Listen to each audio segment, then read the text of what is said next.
man, getting the crowd involved like that's an art form.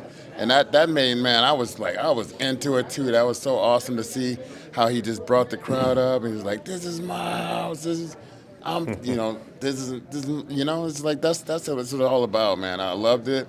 I mean, he's got another title here. It made me look good.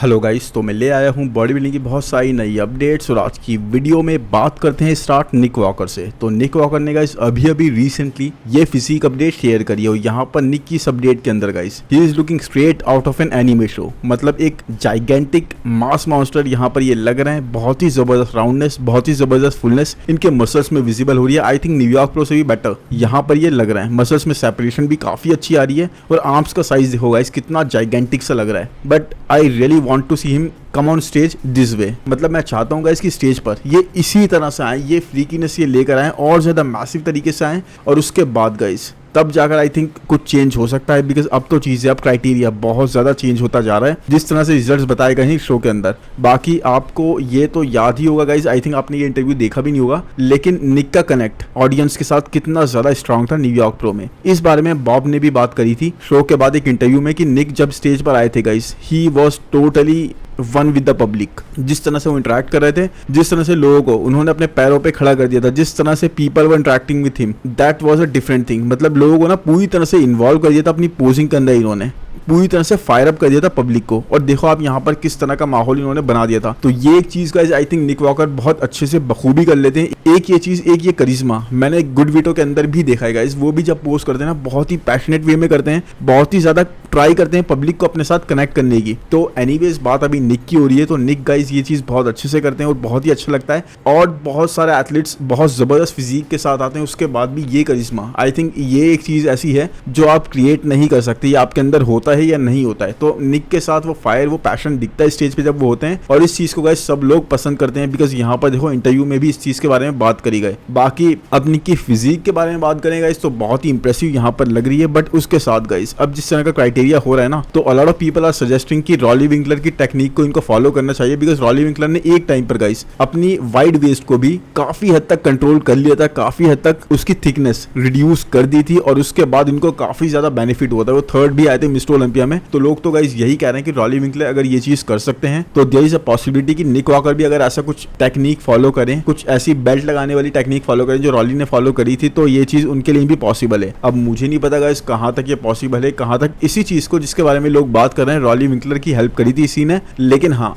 There were changes that Roelly Winklaar made और उनकी physique में वो changes ना, वो aspects उनकी waste में specially पता लगने लगे थे। उनकी वेस्ट काफी टाइनी साइड पर, काफी कंट्रोल मिड सेक्शन के साथ वो आने स्टार्ट कर गए थे उस टेक्निक को अपनाने के बाद। तो I don't know guys, but अभी पता क्या हुआ था, अभी एक चैनल ने एक तरह का कंपैरिजन वीडियो बनाया था और उसके अंदर निक वॉकर के फ्रेम पर डायरेक्ट लंसफर्ड की वेस्ट फोटोशॉप कर दी थी। और उसके बाद पता है आपको इतना इंक्रेडिबल पैकेज निक वॉकर का लग रहा था। मतलब वो वेस्ट, वो टाइनी स्टमक, वो वैक्यूम वाला स्टमक, आई थिंक बहुत ही इंक्रेडिबल पैकेज निक का वहां पर लग रहा था। और इस तरह से लग रहा था इनके मसल्स के साथ स्पेशली कि एक मिस्टर ओलंपिया बनने से इनको कोई नहीं रोक सकता। तो क्या इस बात से एक क्वेश्चन ये भी उठ जाता है कि इनको अब क्या वैक्यूम अपनी फिजिक में, अपनी पोजिंग में इंट्रोड्यूस कर देनी चाहिए? अब मैन उसका भी कुछ लोग बोलते हैं बेनिफिट है, कुछ लोग बोलते हैं नहीं है। बिकॉज इनके एब्स इनकी पावर हैं। देखो इनका मिड सेक्शन इतना अट्रैक्टिव नहीं है, लेकिन इनके एब्स जो है ना बहुत ज्यादा ब्लॉकी हैं, बहुत ज्यादा शार्प हैं, डीप कट्स वाले हैं। तो उनको तो इनको प्रेजेंट करना चाहिए। बट इनकी साइड्स वगैरह ना बहुत ज्यादा बाहर निकल गई हैं, वेस्ट इनकी वाइडर साइड पर हो गई है विद एडेड मसल मास। तो वो एक चीज इनको रोक रही है। लेकिन हाँ, वैक्यूम से आई थिंक थोड़ा बहुत इनको बेनिफिट हो, लेकिन मैन कुछ ना कुछ टेक्निक इनको अपनानी पड़ेगी। नहीं तो अब एक आई थिंक यही एक गलत बात है कि निक वॉकर एक ऐसी एरा में है जहां पर शेप्स फिर से वापस आ गए हैं, एस्थेटिक्स फिर से वापस आ गए हैं। और अब ये एरा कुछ टाइम तो रहने वाली है, कैसे इतनी जल्दी ये जाने वाली नहीं है।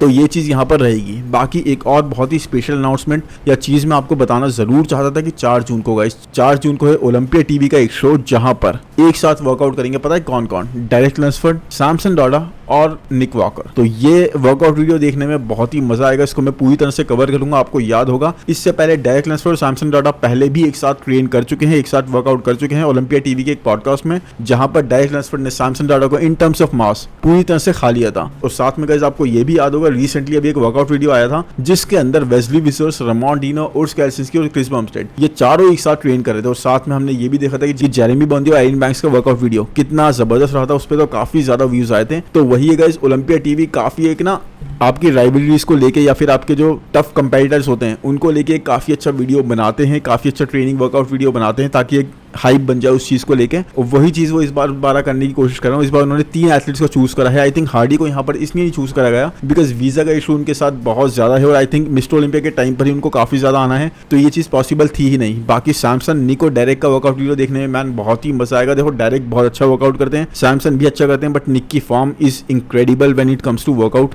जिस तरह का माइंड मसल कनेक्शन वो दिखाते हैं, लेकिन मैन बहुत ही मजा आएगा बिकॉज डेरेक इस वक्त काफी पीआर हिट कर रहे हैं और सैमसन मैन अब फिर से ऑन गियर आ गए हैं थोड़ा सा ऑफ गियर जाने के बाद। तो अब ये चीज मैं जरूर कवर करूंगा इस चैनल पर। बाकी आप बताओ ये अपडेट आपको कैसी लगी और निक की फिजिक आपको यहाँ पर कैसी लग रही है। बाकी अब चले नेक्स्ट अपडेट पर, तो वो है गाइस रमॉन डिनो के बारे में। और Ramon Dino is absolutely becoming huge guys, मतलब इतनी ज्यादा मसल मास वो इस वक्त होल्ड कर रहे हैं कि काफी ज्यादा लोग ये क्वेश्चन कर रहे हैं कि किस तरह से अपना वेट रिड्यूस करके वेट कैप के अंदर आएंगे क्लासिक फिजिक के। वैसे ये बातें गाइस आई थिंक रिपीट हो रही हैं क्योंकि लास्ट ईयर भी क्लासिक डिवीजन के लिए जब रमॉन डिनो ऑफ सीजन में गए थे तो इन्होंने काफी अच्छा मसल मास गेन कर लिया था, काफी ह्यूज हो गए थे। उसके साथ भी यही हुआ था, वो भी काफी मैसिव, काफी बल्कि साइड पे आ गए थे, बट दोनों ने ही देखो शो के टाइम तक बहुत अच्छी कंडीशन कर ली थी, शेप में आ गए थे, साथ में अपनी वेट कैप के अंदर भी आ गए थे, तो ऐसी कोई इशू आया नहीं था। आई डोंट थिंक इस बार भी कोई ऐसा आएगा। मुझे भी साइज बड़ा तो लग रहा है बट इतना ज्यादा नहीं लग रहा कि बहुत ही ओवर द एज चले गए हो। अब यहाँ से वापस आना इनके लिए बहुत ही ज्यादा मुश्किल है, लेकिन आई एम श्योर मैन रमॉन इस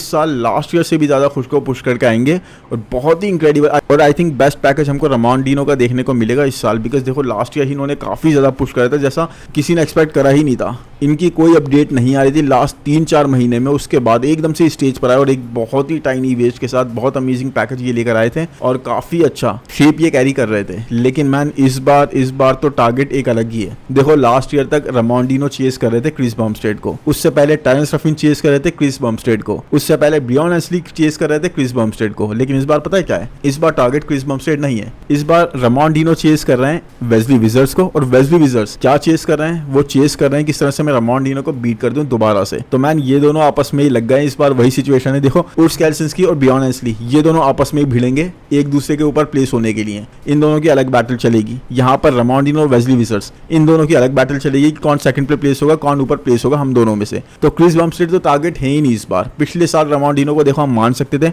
इतना ज्यादा इंप्रूव करके वो आए थे और जजेस ने ये तक बोल दिया था कि अगर हाँ इसी तरह से रमॉन डिनो इंप्रूव करते गए तो डेफिनेटली क्रिस को वो टक्कर बहुत स्ट्रांग वाली दे सकते हैं और शायद हो सकता है आने वाले टाइम में बीट भी कर दें। बट ये मोमेंटम पूरी तरह से टूट गया है। इस वक्त टारगेट रमॉन डिनो का तो खास तौर पे क्रिस बमस्टेड नहीं है। इस वक्त उनका टारगेट है अपनी जगह दोबारा से बनाना, सेकंड पर प्लेस होना, वेस्ली विजर्ड्स को बीट करना। तो वही है गाइस, देखो एक साल में या फिर मैं बोलूं सिर्फ 3-4 महीने के गैप में कितनी ज्यादा इक्वेशन चेंज हो चुकी है पूरी तरह से। सीबम को चैलेंज करने इस बार मिस्टर ओलंपिया में कोई नहीं आ रहा है। बोल रहे हैं वेस्ली विजर्ड्स आ रहे हैं, बट वेस्ली विजर्ड्स भी जहां तक आप जानते हो गाइस बीट तो कर नहीं सकते इस साल ही क्रिस बमस्टेड को। लेकिन हाँ साथ में वेस्ली विजर्ड्स रमॉन डिनो को बिल्कुल बीट करने का ट्राई करेंगे क्योंकि एक बार वो ऐसा कर चुके हैं, दूसरी बार उनको मौका नहीं मिला। आर्नोल्ड यूके में रमॉन डिनो नहीं आए, लेकिन इस बात को कोई फ्लूक ना समझे, इसलिए उनको दोबारा इस चीज को करना होगा। तो अब देखते हैं किस तरह से चीजें जाती हैं। बाकी रास्ता क्लियर है सीबम के लिए एक और टाइटल जीत लेने का। And Ramon Dino man, Ramon Dino totally understood the game this time. जैसे लास्ट ईयर तक वो थोड़ा सा लैग कर रहे थे ना, वो बिल्कुल उन्होंने चीजों को पकड़ लिया। बिल्कुल उनको किसी ने बैठा के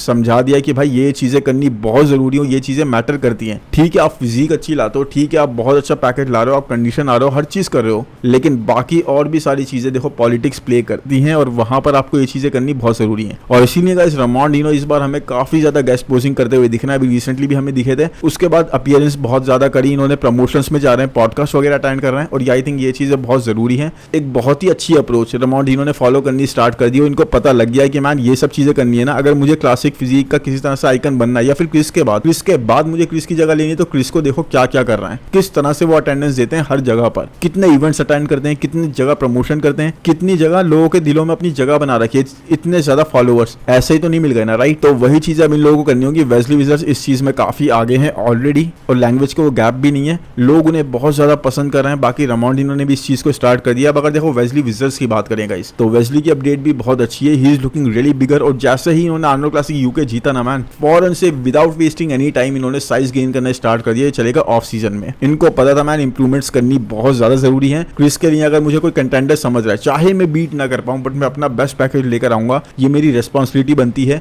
जिस तरह से लोग मुझे सपोर्ट कर रहे हैं, मेरी तरफ देख रहे हैं और मुझसे बिल्कुल होप लगा के बैठे हैं, तो ऐसे ही मुझे परफॉर्म करना है, ऐसे ही मुझे पैकेज लाना है, ऐसे ही मुझे लोगों को प्रूव करना है कि यस, उनका बिलीफ, उनका ट्रस्ट मैं बिल्कुल ख़राब नहीं करूँगा, उन्होंने सही बंदे में बिलीव करा है। और इसीलिए वेस्ली विजर्स बिल्कुल भी टाइम वेस्ट नहीं कर रहे। अब देखो यहाँ पर how massive he is looking. लेकिन एक बात आप यहाँ पर भी देखोगे गाइस, जिस तरह से हम कभी आर्नोल्ड का देखते थे ना, वो बिल्कुल ऑफ सीजन में मैसिव बहुत ज्यादा ही हो जाते थे, लेकिन उनका शेप खराब नहीं होता था। वही चीज हम वेस्ली विजर्स के साथ भी देख रहे हैं गाइस। इनकी लाइंस बनी हुई हैं, इनका शेप बना हुआ है, इतनी ज्यादा मसल मास होल्ड करने के बाद भी। और एक हाइट इनका बहुत बड़ा एडवांटेज है गाइस। मतलब आई थिंक ये क्रिस बमस्टेड जितनी हाइट कैरी करते हैं या फिर उनसे ज्यादा, आई थिंक 6 फीट 2 इंचेस इनकी हाइट बताई जाती है। और इसलिए गाइस वेट कैप इनका काफी अच्छा खासा है। मसल मास अभी भी ये थोड़ी बहुत ऐड कर सकते हैं, लेकिन हाँ, ऑफ सीजन का पूरी तरह से यूटिलाइजेशन ये कर रहे हैं। इन्होंने अभी रिसेंटली एक और गेस्ट पोजिंग करी, काफी पॉडकास्ट तो ये अटेंड कर ही रहे हैं, साथ में गाइस अपीयरेंसेस भी बहुत दे रहे हैं, फैन मीट बहुत ज्यादा हो रही है इनकी। तो हर तरह से ना एक अच्छे ब्रांड एम्बेसडर बनने के लिए अपने आप को ये प्रूव कर रहे हैं पूरी तरीके से, और ये चीज डायरेक्ट भी कर रहे हैं गाइस। तो देखो ये चीज काफी समझ में आ गई है अब लोगों को कि भाई कोई भी ऑर्गेनाइजेशन को प्रमोटर चाहिए, एम्बेसडर चाहिए, और वो चीज हमें करनी होगी। सिर्फ एक शो में आ जाना या साल में एक अपीयरेंस दे देना या फिर 2 अपीयरेंस दे देना, ये काफी नहीं है। बाकी there are lot of things जहां पे हम सबको अपनी बेस्ट परफॉर्मेंस देनी है, और वो चीज ये लोग कर रहे हैं।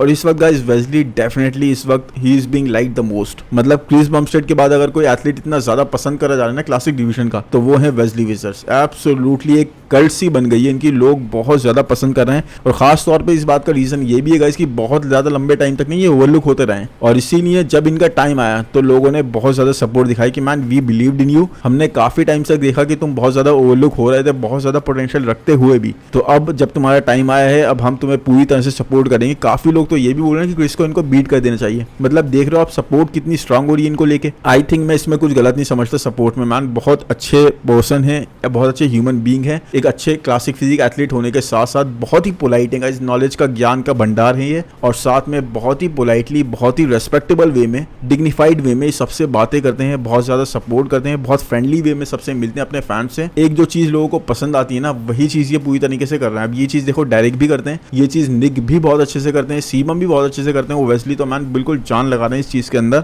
और अभी ऑफ सीजन, ये अपना ऑफ सीजन थोड़ा और रखेंगे, तो अभी देखो 20 वीक्स या फिर 19 वीक्स बचे मिस्टर ओलंपिया में। आई थिंक 19 वीक्स ही बचे हैं, 20 तो नहीं। अब तो 19 वीक्स में से अभी ये 4-5 वीक्स और बोल रहे हैं कि मैं अभी अपने ऑफ सीजन में ही लगाऊंगा, उसके बाद प्रेप स्टार्ट करूंगा। तो I think that is a good approach. 15-16 weeks are more than enough किसी भी एक अच्छी प्रेप के लिए, और ये इतना ऑफ सीजन में इतना दूर जाएंगे भी नहीं, इनका शेप बिल्कुल ही वापस आया था। हम देखते हैं क्लासिक फिजिक डिवीजन के जितने भी एथलीट्स हैं, ये लोग इस चीज को बखूबी कर लेते हैं। तो मेरे हिसाब से एक बहुत अच्छी अप्रोच फॉलो कर रहे हैं। मास्क के साथ ग्रेट शेप ये लेकर आएंगे, अपने लेग्स को इंप्रूव करने का पूरी तरह से इन्होंने टारगेट कर लिया है। और देखते हैं मैन इस बार रमोंडिनो या वेस्ली विजर्स कौन आगे जाएगा। बाकी आप बताओ कमेंट सेक्शन में आपको क्या लग रहा है मैन, इस बार रमोंडिनो आगे निकल जाएंगे क्या वेस्ली विजर्स से, या फिर वेस्ली विजर्स प्रूव कर देंगे कि मैन वो एक फ्लूक नहीं था, इस बार फिर से सेकंड पर प्लेस करेंगे। और क्या ऐसा भी हो सकता है कि हमें एक अपसेट देखने को मिले? वेल अपसेट के चांसेस गाइस बहुत ही कम है, खासतौर पर जब क्रिस बमस्टेड यहाँ पर खड़े हों। लेकिन हाँ, अपसेट सिर्फ उस सिनेरियो में हमें देखने को मिल सकता है कि क्रिस बमस्टेड बहुत ज्यादा ही ऑफ आ जाए या फिर कुछ ना कुछ गलती हो जाए, जिसकी पॉसिबिलिटी हमेशा रहती है। आप याद रखना, ये शो कभी भी एक लेगेसी वाला या फिर 5 साल 4 साल आप किस तरह से आ रहे हो उसके बेस पे आपको इस ईयर भी या हर एक ईयर जज नहीं करेगा, बल्कि ये शो आपको जज करेगा उस 15-20 मिनट के बेस पे, उस एक अपीयरेंस के बेस पे, उस दिन आप कैसे लग रहे हो। अगर आप उस दिन थोड़ा सा भी लैग करेगा या फिर आपने कुछ भारी गलती कर दी, देखो चैंपियन हो, एक अच्छे एम्बेसडर हो, तो थोड़ा बहुत लैग करने पे तो वो चीज ना मैटर नहीं करेगी। बट एक काफी अच्छी गलती कर दी आपने, काफी ज्यादा पीक मिस कर दी, काफी ज्यादा कंडीशन लैग कर गया, या फिर आपका कोई मसल अलग ही ना, वो सेपरेशन नहीं दिखा रहा, कुछ पता लग रहा है अलग ही चीज, तब ये चीज ना मैटर नहीं करेगी। और उसके बाद आपको बिल्कुल पनिश करा जाएगा उस चीज के लिए, और दूसरा चैंपियन हमें देखने को मिलेगा। नहीं तो क्रिस बमस्टेड को बीट करता हुआ किसी और सिनेरियो में तो मैं नहीं देखता हूँ बिल्कुल भी। बाकी अब चले नेक्स्ट अपडेट पे गाइस, तो वो है जॉन ज्यूविट की। और जॉन ज्यूविट मैन इस वक्त है 7 वीक्स आउट, और इनकी ये physique update is looking insane. मतलब आपको बिलीव नहीं होगा, शायद आपने मेरी पहले की कभी अपडेट देखी होगी तो पता होगा। ये एक 212 डिवीजन के एथलीट हैं जो लास्ट ईयर ओपन डिवीजन के लिए भी कम्पीट करने का ट्राई कर रहे थे। ऑफ सीजन के थ्रू इन्होंने कम्पीट करा था लीजेंड स्पोर्ट्स फेस्ट के अंदर, वहां पर जस्टिन रॉड्रिगेज को बीट कर दिया था सेकंड प्लेस के लिए, और वहां पर प्लेस करे थे सेकंड। चार्ल्स ग्रिफिन के बाद फौरन इनका नंबर आया था गाइस। मतलब जस्टिन रॉड्रिगेज आप जानते हो कितने एक्सपीरियंस एथलीट हैं, कितने टाइम से ओपन डिवीजन में कम्पीट कर रहे हैं, उसके बाद भी एक 212 डिवीजन का एथलीट जो आता है ऑफ सीजन में अपनी कंडीशन वगैरह करके आता है, शो के लिए प्रेप करता है, उसके बाद उनको बीट कर देता है। और चार्ल्स ग्रिफिन को भी काफी अच्छी टक्कर दी थी इन्होंने।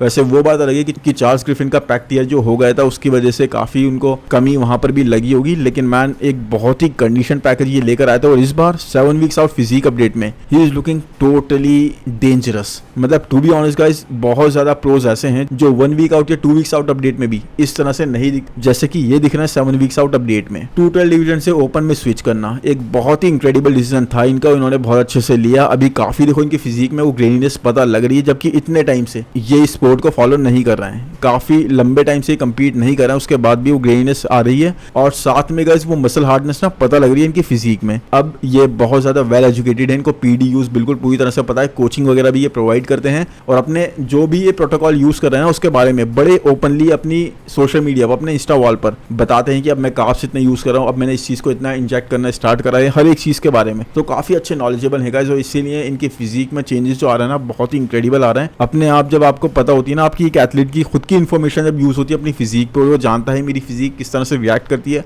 क्या क्या चेंजेस मैं कर सकता हूँ, पूरी नॉलेज वो कैरी करता है, तो ये चीज तो पता लगती है। देखो कंडीशन मुझे बहुत ही इंसेन लग रही है इनकी। लास्ट ईयर लीजेंड्स में सेकंड आए थे, अब यहाँ पर देखो किशो में कम्पीट करते हैं। जस्टिन को ये दोबारा बीट करने का पूरा पोटेंशियल रखते हैं। वैसे चार्ल्स ग्रिफिन को भी ये बीट कर देंगे इस पैकेज के साथ, लेकिन चार्ल्स ग्रिफिन से इनका मुकाबला होगा नहीं, क्योंकि चार्ल्स ग्रिफिन ने ना अपनी रिसेंट अपडेट में ये बताया कि इस साल वो पूरा ऑफ लेंगे। वो अपने चेस्ट को बिल्कुल पूरी तरीके से 100% करना चाहते हैं और इसलिए वो चाहते हैं और ज्यादा मसल मास भी ऐड करना और उसको इंप्रूव भी करना। तो अभी वो कम्पीट नहीं करेंगे इस साल किसी भी शो में, और इसीलिए हमें मुकाबला दोनों का देखने नहीं मिलेगा। बट मैं डेफिनेटली बिलीव करता हूँ कि एक अगर क्वालिफाई करेगा और इसी तरह का पैकेज ले आए ना उस प्रो शो के अंदर, तो इनको जीतने से तो कोई रोक नहीं पाएगा। और अगर ये जीत गए तो टॉप 10 मिस्टर ओलंपिया में मैं डेफिनेटली इनको देखता हूँ। देखो इतना ज्यादा साइज ये होल्ड नहीं करते हैं, बट अच्छा खासा साइज इन्होंने होल्ड कर लिया है, ऐड कर लिया है, कंडीशन अच्छी कर ली है, और वैस्कुलरिटी वगैरह ना मसल मास मुझे बहुत अच्छी लग रही है, मस्कुलरिटी जो कैरी कर रहे हैं। तो अगर ये इतना ज्यादा साइज के साथ भी नहीं दिखे हमें, तब भी गाइज मैं पूरा इनमें बिलीव करता हूँ कि एक अच्छा एथलीट है, पूरा पीक हिट करके आएंगे और कोई भी प्रोटोकॉल ये मिस नहीं करेंगे।